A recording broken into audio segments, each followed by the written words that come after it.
We're entering day 2 of our annual 7-round duel mock draft here on the Locked On Seahawks podcast. Yesterday, I drafted Charles Cross, the tackle out of Mississippi State. Rob drafted Trevor Penning, the tackle out of Northern Iowa. Who are we going to pick on day 2? We're going to be making 4 selections today on our latest episode. You are Locked On Seahawks, your daily Seattle Seahawks podcast. Part of the Locked On Podcast Network, your team every day.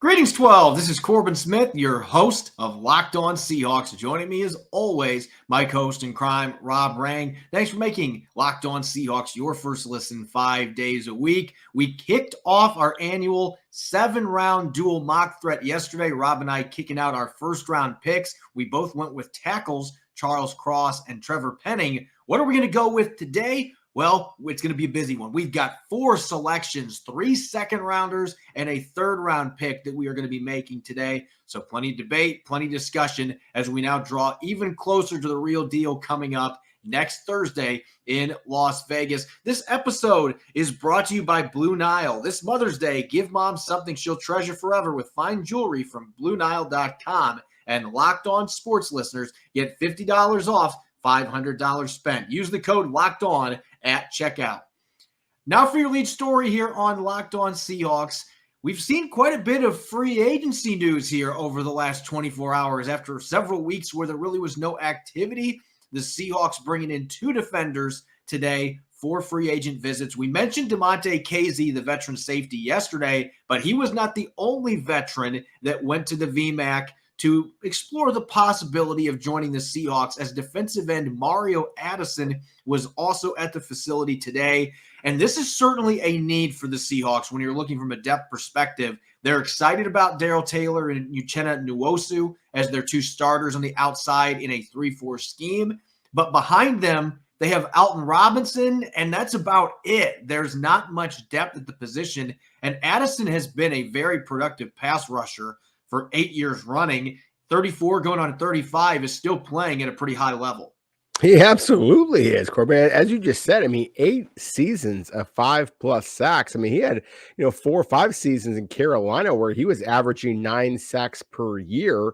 Very productive player. And we know the way that Pete Carroll has operated for a long time now is he wants to have those guys who are basically coaches on the field. That's exactly what Mario Addison would be able to provide the Seahawks. As you mentioned, a guy who has been incredibly productive. He has a great deal of experience in 4-3 as well as 3-4 alignments. He's 6'3", 260 pounds. He is a guy that might be able to kind of provide that leadership that Seattle is looking to have on the field.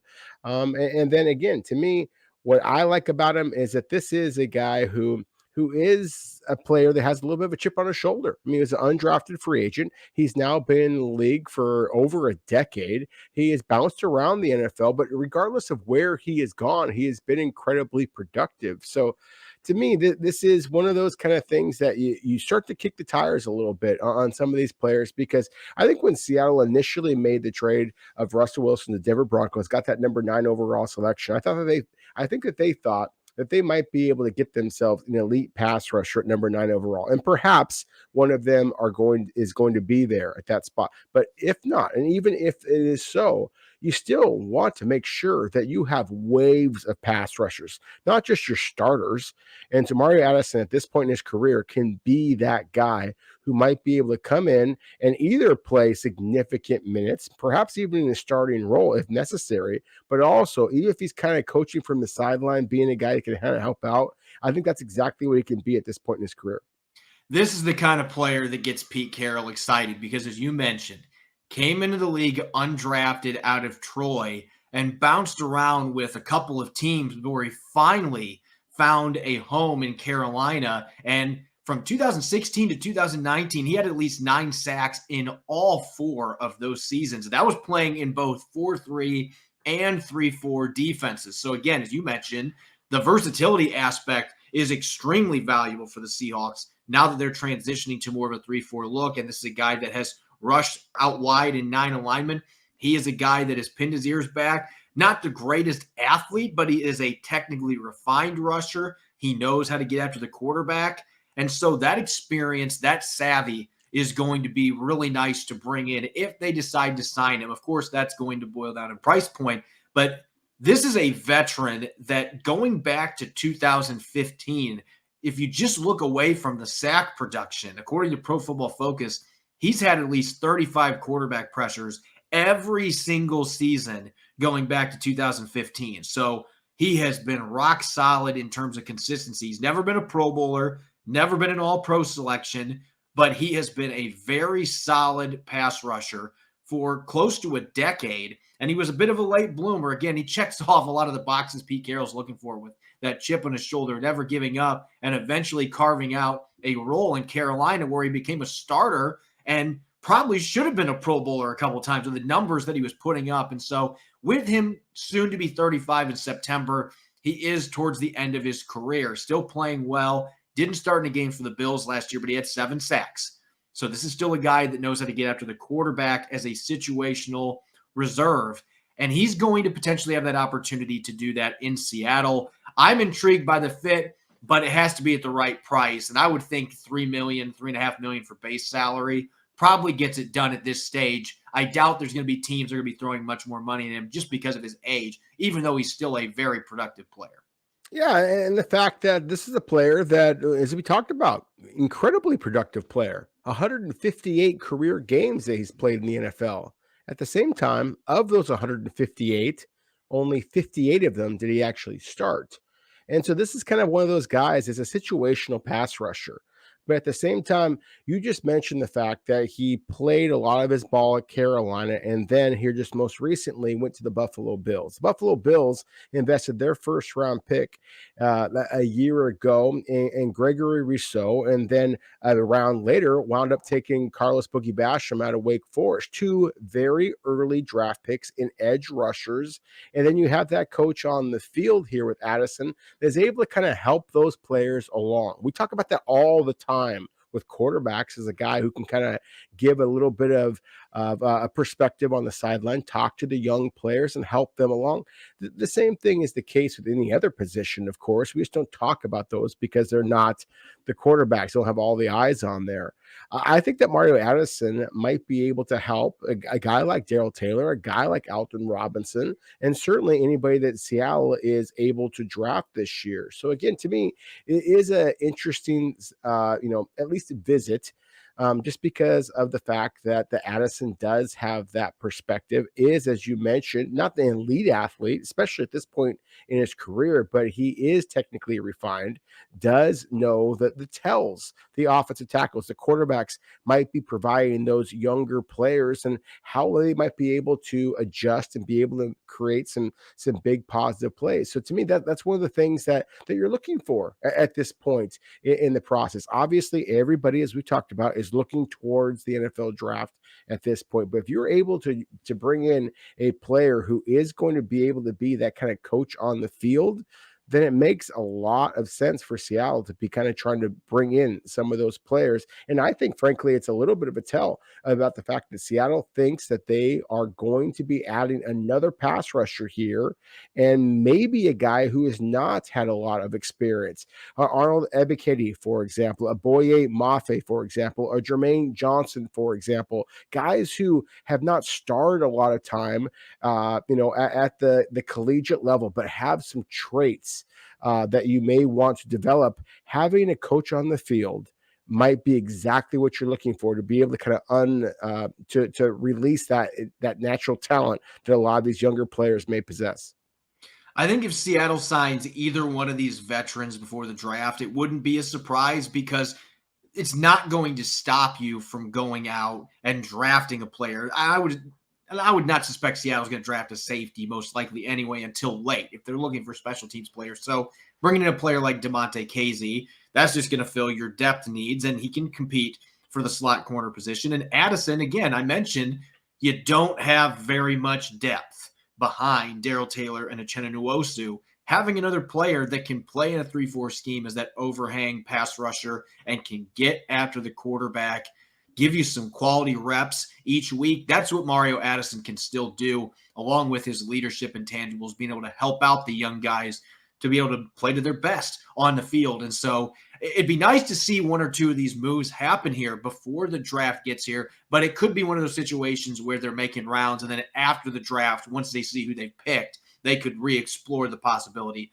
of signing one or both players. We'll have to see what happens. As you mentioned, it's all about the draft right now, though, and we are in the midst of our 7-round dual mock draft here on Locked On Seahawks.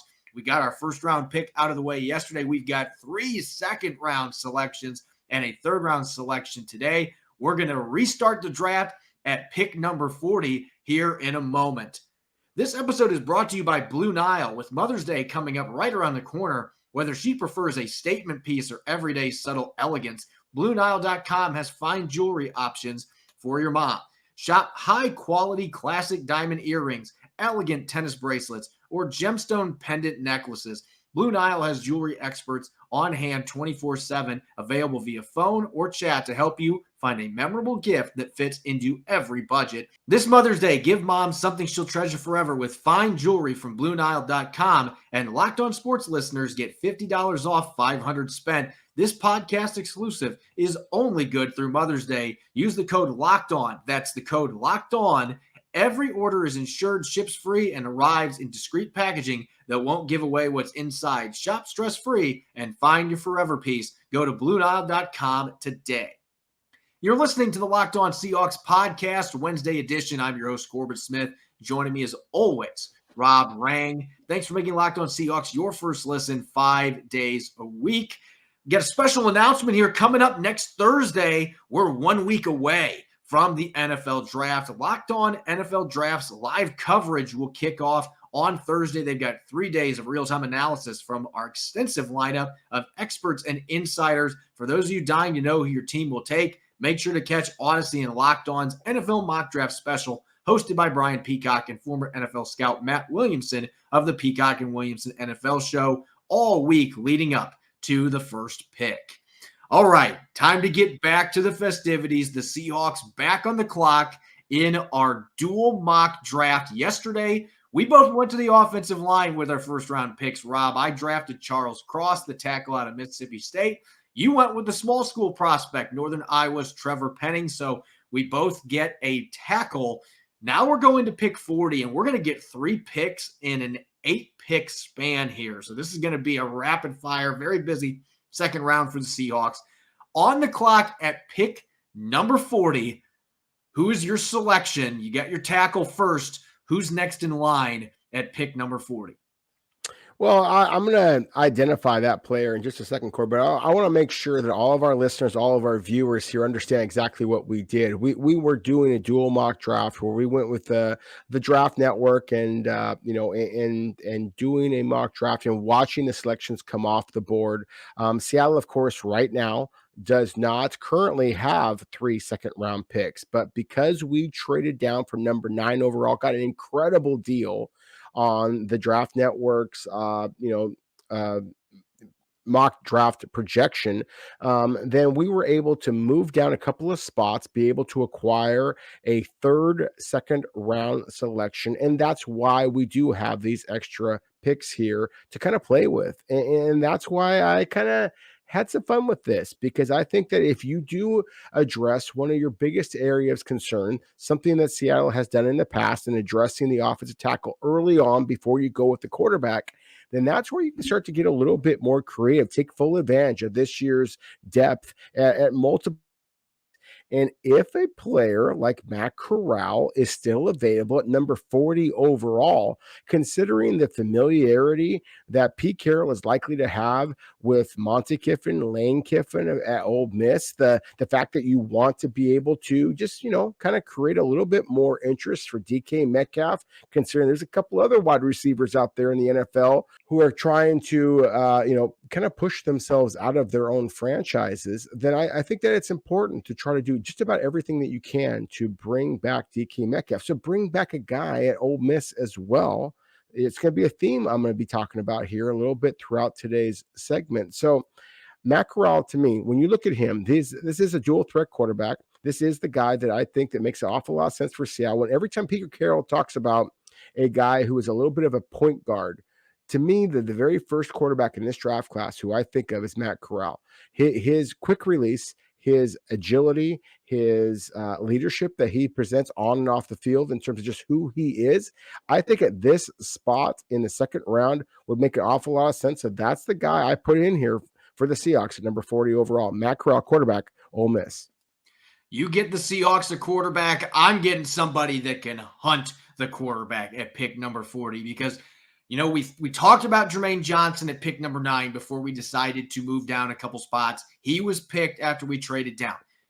Arnold Ebiketie, to me, if he had one more year of solid work at Penn State like he did last year, is a surefire first-round pick. And he's had an interesting path to the NFL. This is a guy that's got good size, a little over 255 pounds, which is going to be reasonable playing that overhang linebacker position. He's athletic. He came from a soccer family that was from Cameroon and ended up playing receiver for most of his time in high school. And just an interesting path because then he gets to Temple where he started his college football career, moves from linebacker up to defensive end, and then eventually ends up at Penn State, had a monster year last year for the Nittany Lions, an all Big Ten talent, great burst off the edge. He's got better developed hand technique than you would think for a player who, quite frankly, has not played as much football as some of the other pass rushers in this class. A little bit older prospect because he did play all that time at Temple and then had 1 year at Penn State. But I think this is a guy that can come in right away. He's got the athleticism to be able to drop back occasionally into coverage. I think he can handle that. And he's also going to be able to pin his ears back and get after the quarterback. And so for pick number 40, I'm going to go with my man, Arnold Ebiketie, who to me is one of the more underrated pass rushers, maybe has a chance to go in the late first round. We get to the real deal next week. Yeah, he absolutely does. I mean, I cannot argue with you in terms of the fit for Seattle. He has something that Seattle has always prioritized in terms of just that chip on his shoulder, a guy who has kind of built himself into a superstar. That's one of the reasons why I made the argument for Trevor Penning with their first round selection. I think that adding a pass rusher in this year's draft class is absolutely critical because the draft class is that rich at the position. And obviously, Seattle needs to add some bodies at that spot. We talked about that here in the first quarter. But again, if you're able to add a quarterback who has the talent that Matt Corral possesses, that's why I do think that it would be a priority for the Seahawks. If they can get not just any quarterback, but if they can get a good one here at the top of the second round, then that makes an awful lot of sense. And so again, I'm going to be going with a pass rusher here a little bit later. You might be, we'll see, be going with a quarterback here a little bit later. I do think that it's interesting the way that our picks are kind of lining up with checking off a lot of the boxes that Seattle needs at this position or in this draft class in terms of edge rushers, in terms of tackles, in terms of quarterbacks. We're going to be selecting all of those types of players here over the next couple of rounds. You mentioned I might pick a quarterback. Well, we are still on the clock because Seattle has pick 40 and pick 41, back-to-back selections. And this is how I think this is really going to play out for the Seahawks when we get to the draft next week. I don't think they're going to be in a rush to draft a QB in the first round. Maybe they'll trade back into the end of the first round if the right prospect is there. But if this quarterback class is what so many draft experts have announced it to be, and that it's not a great class, I would not be surprised if only one or two of these QBs go early, and you could have a couple of them fall into the second round, and that's what happened on our mock. You went with Matt Corral. I decided not to pick the QB at 40 because I've got back-to-back picks. So I'm going to take Sam Howell out of North Carolina with pick number 41, and I've talked about him extensively on our podcast the last couple of months. This is a kid that there are some question marks about his ability to throw receivers open at times. His accuracy can get away from him sometimes, but he has some of the qualities that Seattle absolutely wants in the quarterback position. He checks them all. He has got a cannon of an arm. He's got good touch on the deep ball. I feel like Pete Carroll is going to want a new quarterback coming in that has the ability to get the ball downfield. When you have DK Metcalf and Tyler Lockett and D. Eskridge, three burners that can get downfield and do damage. You need a quarterback that can get the ball to him. Sam Howell, that is one of his strengths, the ability to loft the ball downfield with touch, accuracy. He's a big play quarterback. He's also very athletic, an underrated athlete. And I've made this comparison. Some people on social media were laughing, but he reminds me of Josh Allen when he runs the football. He's not built quite the same way, not as tall, but he breaks a lot of tackles. This is a physical running quarterback. He's going to have to learn to get down a little bit more in the NFL and not absorb the hits he did last year, but almost 900 rushing yards for North Carolina last year. He really reinvented himself without his top receivers, with some new running backs, new offensive linemen. The talent around him was hit by the NFL draft.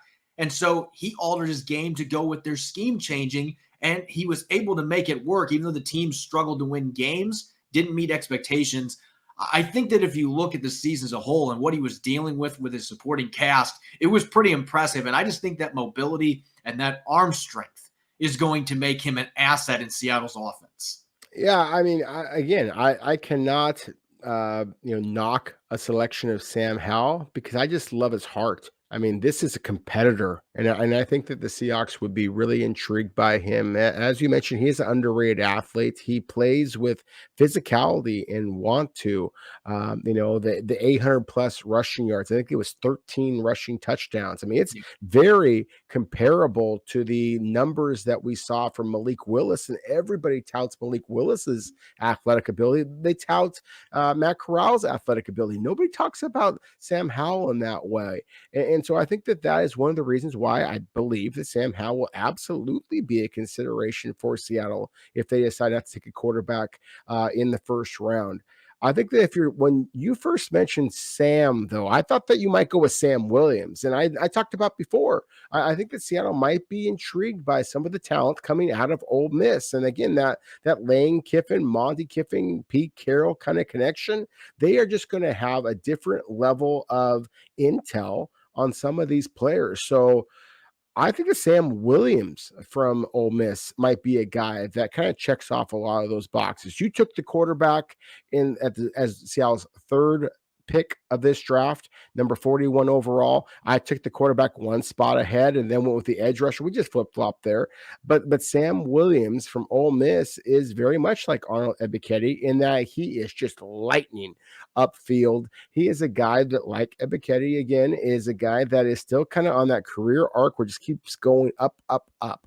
And that is, again, another kind of player that makes so much sense, especially if you were able to bring in a guy like Mario Addison, as we talked about before, that could be that coach on the field. Sam Williams was not an incredibly productive player over his college career, but then this past season, he absolutely popped. He goes to the workouts, and he's absolutely phenomenal with the athletic ability that he presents. He checks an awful lot of Seahawks boxes. So, again, to me, Trevor Penning, Matt Corral, Sam Williams, I just see guys who all of them are kind of on the upswing. And that's why I think that draft class that I'm trying to present here, I think checks some boxes for the Seahawks because they are the kind of players that Seattle has prioritized in the past. Ascending talents. That to me is the big thing that the Seahawks have to find in abundance in this draft class. Not only bringing in talented players, but ascending talents that are going to improve a lot. And I think so far, both of us have draft classes that would check that off for every player. Because again, Ebiketie's a little older prospect, but he hasn't been playing football very long. And last year was kind of that coming out party for him at Penn State. I feel like he's a player that still has a lot of growth ahead of him as a football player. And he's got such great physical traits to go with it. I believe with his work ethic that is a guy that his best football may be in the NFL, not at the college level. We're going to continue our draft. We got one more second-round pick and a third-round selection coming up. We got a number of choices to make, just like you have to make when you're trying to decide what you're going to have for a pre-workout snack. For me, it's always Built Bar, 100% chocolate, delicious flavors. Built Bar Puffs, if you haven't tried them, you need to. They're like a protein-infused marshmallow, a marshmallow on steroids, covered in 100% chocolate. They come in delicious flavors. My personal favorite, banana cream pie. under 200 calories, less than 5 net carbs, and 17 grams of protein. You can also get regular Built Bars, which come in delicious flavors as well. Peanut butter brownie, orange cream, salted caramel. They're coming out with new flavors every single month. So make sure to check out Built.com and see what they're cooking up for the month of April. Go to Built.com and enter in the code LOCK15 to get 15% off your next order. That's Built.com with the code LOCK15 to get 15% off your next order. You're listening to the Locked On Seahawks podcast, Wednesday edition. I'm your host, Corbin Smith. Joining me as always, Rob Rang. Thanks for making Locked On Seahawks your first listen 5 days a week. We've got one more selection to make in the second round. And again, we acquired this by trading down with the Washington Commanders. They gave us a great deal to move down just 2 spots from 9 to 11 in the first round. And we were able to add pick number 47 in the second round from the Commanders. So we're back on the clock. Our first 2 picks, we both picked a quarterback in the second round. I got Sam Howell out of North Carolina. You got Matt Corral out of Ole Miss. And we also each selected a pass rusher. Arnold Cady out of Penn State for me. Sam Williams out of Ole Miss for you. Might as well call them the Seattle Rebels at this point with all the Ole Miss selections that you've made so far, Rob. Let's get to pick 47 now. 4th selection in our dual mock draft. You've addressed pass rush, quarterback, tackle. Who are you going with your third and final second round selection? Well, Corbin, as you said, I mean, I'm being a bit of a rebel here. And so if Seattle is able to acquire a second round selection and get a bit of a wild card with that, then I think that you got to roll with the wild card. And again, we are going off of what the Draft Network has presented to us. I'm not so sure that Iowa State running back Breece Hall is available at number 47 overall. But damn it, if he is available, I'm talking about a first-round caliber running back that falls into your lap when you have Rashad Penny on a 1-year deal. You have Chris Carson coming back from a neck injury. You have no idea what he is able to do. He would be the best player available, or at least should be the best player available if he were available. And I look at Breece Hall, and I just see a guy who, in a lot of ways, reminds me of Jonathan Taylor. And you know, a couple of years ago, Corbin, you and I mean, we talked about Jonathan Taylor as being a guy that would make an awful lot of sense for the Seahawks. Not at all surprised by the fact that he has become one of the best running backs in all of the NFL already in his NFL career. I think that Breece Hall is very much on that same track. I do not believe that running back is a huge area of concern, but that would be the wild card factor that Seattle would be affording itself if they were able to make a move down and acquire an extra pick like this. It would give you that element of surprise, that wild card element. So that would be my selection at this point. Best player available happens to be a running back. Breece Hall, running back, Iowa State. Let's go. It's an interesting pick, and I thought about some running backs at this selection myself because, as you mentioned, if you add another second-round pick or even another third-round pick, you get an extra day 2 selection. It opens up possibilities for you to pick at positions that might not necessarily be viewed as major needs. But I think even in the short term, with Rashad Penny's injury history, Chris Carson, you mentioned it, coming off neck surgery, we don't even know if he's going to be able to play this year. You've got Travis Homer going to the last year of his rookie deal. They've got some serious question marks there after this season, and extra insurance would not be a bad thing. So I could see Breece Hall making sense. That being said, I want a guy that can smash running backs because number 54 is no longer on defense. Bobby Wagner is playing for the Rams. And that the Seahawks have Jordan Brooks, who's obviously an ascending talent, 184 tackles last year, got an all-pro vote. Looks like he's ready to take the torch from Bobby Wagner. But if you're running a 3-4, you need to have another linebacker that you can partner with Jordan Brooks. And maybe Cody Barton can still be that guy. But there's a player here at number 47 I just cannot pass up. Coming from the FCS level, you had your small school guy yesterday in Trevor Penning. I've got mine today in Troy Anderson, and I have been fascinated by him as a prospect throughout this draft process because I started going back wanting to watch tape, and I noticed he was playing quarterback for Montana State. And then he was playing some running back for Montana State, and he's really good. Like, he was a running quarterback, not a guy that's going to throw the ball a lot, but he was an all Big Sky performer as an old school run first quarterback. He was a fantastic running back. And then, oh, by the way, I'm just going to move to linebacker because I run in the low 4.4s and I can get to the football anywhere on the field. And I play with better instincts than you would expect. He showcased that at the Senior Bowl. This is a guy that was probably an early to mid day 3 pick, and now I expect him to go in round 2 with his athleticism and just his football skills. And I think you can put him, he could be a Nick Ballore type. You can put him at fullback for some plays and maybe give him the football a few times. He's that kind of an athlete. So I've got to go with Troy Anderson here, a guy that might not be ready to start right away. You could have Cody Barton keep that seat warm, but this is a guy with incredible athleticism. You put him next to Jordan Brooks. I think there is an incredible amount of upside. We talk ascending talents. This kid is the definition of an ascending talent.